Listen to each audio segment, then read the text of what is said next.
YCP నేత సుధాకర్ బాబు మాట్లాడుతున్నారు. ఇప్పుడు లైవ్ చూద్దాం. గాంధీ ఆలోచించాలి. మీ ముఖ్యమంత్రి పక్క ముఖ్యమంత్రితో ఏమేమి చేస్తున్నాడో ఆలోచించమని చెప్పి అడుగుతుంది YSR Congress party.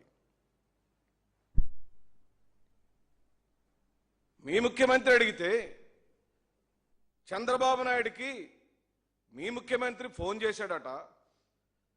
Rayalaseema lift irrigation వల్ల తెలంగాణ ప్రాంతానికి అన్యాయం జరుగుతుంది కాబట్టి ఆ లిఫ్ట్ ఇరిగేషన్ నువ్వు ఆపేయమని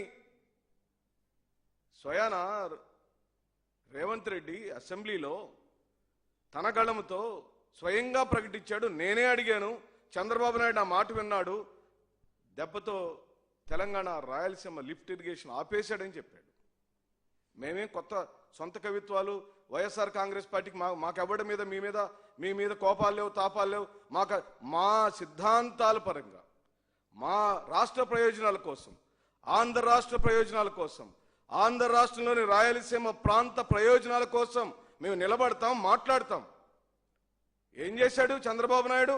నెట్ట నిలువున వ్యక్తి ప్రయోజనాల కోసం, నీ స్నేహితుడి యొక్క వ్యక్తి ప్రయోజనం కోసం, నీ స్నేహితుడిని ముఖ్యమంత్రి పీఠంలో కూర్చోబెట్టుకోవటం కోసం ఆంధ్ర రాష్ట్రం యొక్క రాయలసీమ ప్రాంతంలోని రైతాంగం యొక్క ప్రయోజనాలను పూర్తిగా పాత్ర పెట్టించిన దుర్మార్గుడు చంద్రబాబు నాయుడు. ఇప్పటికైనా